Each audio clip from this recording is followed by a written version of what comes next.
হাসিবু ক্বাবলা আন তুহাসাবু, তুমি তোমার হিসাবগুলো দুনিয়া থেকে মিলায়া নাও। ক্বাবলা আন তুহাসাবু, কিয়ামতের ময়দানে যেদিন তোমার হিসাব নিকাশ করা হবে। ওয়াজিনু ক্বাবলা আন তুজানু, তুমি তোমার আমলনামাগুলো দুনিয়ার জমিনে থাকা অবস্থায় তুমি মিলিয়ে রাখো। ক্বাবলা আন তুজানু, কিয়ামতের ময়দানে ওই কঠিন মুহূর্তে তোমার যে আমলনামা ওজন করা হবে ওই হিসাব করে তুমি রাখো।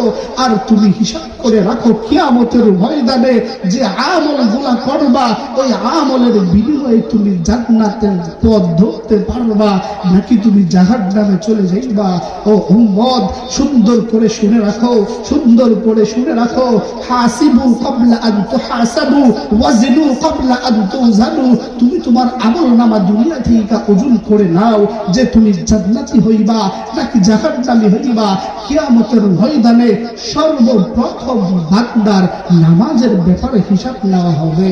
নবী বলতেছেন, ক্বালা রাসূলুল্লাহ সাল্লাল্লাহু আলাইহি ওয়াসাল্লাম, আউয়ালু মা ইউহাসাবু বিহিল আবদু ইয়াউমাল কিয়ামাতিস সালাহ।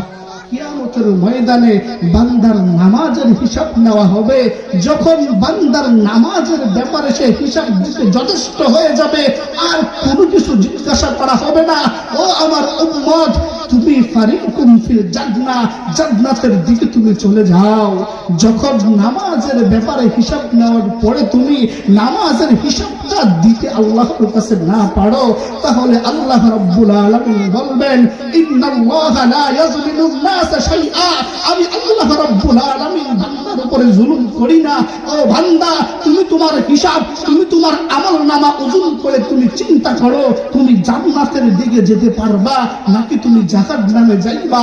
তুমি যদি তোমার আমল দ্বারা যদি জাহান্নাম থেকে বাঁচতে পারো তাহলে আমার কোনো আসে যায় না, আমি তোমাকে জান্নাত দিয়ে দেব।